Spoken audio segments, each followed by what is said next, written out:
But so then I'm wondering, what do you think is happening in complex grief? Yeah. Well, it's interesting because grief is not fundamentally, it's not a cortical phenomenon. And so what the cortex is the bark of the brain, right? The cortex is the top. It's the most evolved portion of the brain. It's very thin. And it's mentative, right? So when you think, that's cortical mostly, right? But other animals grieve as well, right? And I know that you know stories. The one that stuck with me that I came across a while ago is of a whale that gave birth to a calf that didn't live, and she carried her dead calf in her mouth for a while, right? Yeah, I remember that and it was photographed, and so mammals grieve, mammals love, and mammals grieve.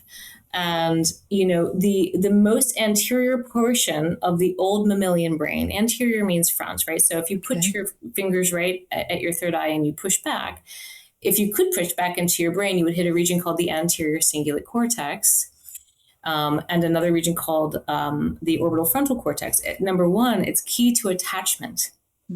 Right. So we begin to attach right when we're born, but attachment is a huge process in life, and it's largely the orbital frontal cortex that's implicated in attachment.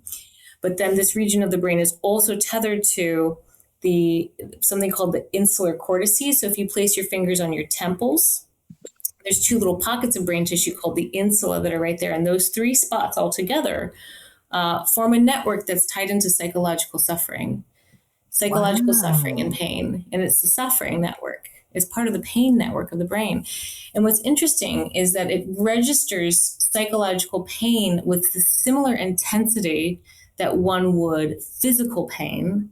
But what happens with the exercise of this network is that the worse it gets, the worse it gets. So the more one catastrophizes and ruminates and perseverates, a pattern can be worn and woven into the brain. Right. Like a path.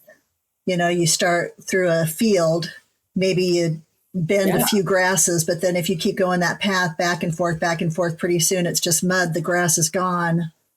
Right. Okay, right. You can do that with your brain thought. What can happen? So you're on the right track. Absolutely. And then what can happen is that network can begin to connect with what's called the default mode network, because default mode is when we're just chilling, right? Just whatever, being you, doing what you do. Yeah. And so if you're hanging out in that network of suffering, of psychological pain, it will start to tether with your default mode. And default mode is me. Default mode is the sense of self. It's the I. And so these things can link up so that default mode and psychological pain become me. Wow. So that's where you see this intense, long-term suffering. It's literally become, this is who you are. Oh my gosh. Yeah. And grief will take the biggest extrovert and create an introvert. Right. I was an extreme extrovert, but I found myself becoming introverted because of the grief. But didn't take me long to just crack that shell and get back out. And, God, once again, showing me the signs. But I wanted to do this research study because I wanted to know what I'm writing about. And it proved to me that, yes, we are in a grief crisis in America. And I believe that it is a direct correlation to the mental health crisis in America. Because I did go down a bad rabbit hole one day, and I researched a lot of the shooters here in America and the gun shootings, and they had almost all experienced a loss. One was the loss of his mobility and his friendships and his hobby, what he loved to do. One was the loss of a grandmother. One was the loss of a job. Their loss comes in many forms. Grief comes in many forms, and they didn't know or weren't able to get the help that they needed. Now, this is I think the critical component here is because what grief does is it paralyzes us. We don't know how to move through the day. Yes. That person that helped shape our identity, they're gone, and they took part of our identity with them. But the thing that was never gone, God was never gone. Right. He was still there. And so, really the grief exited when this tactile connection flowed into my soul.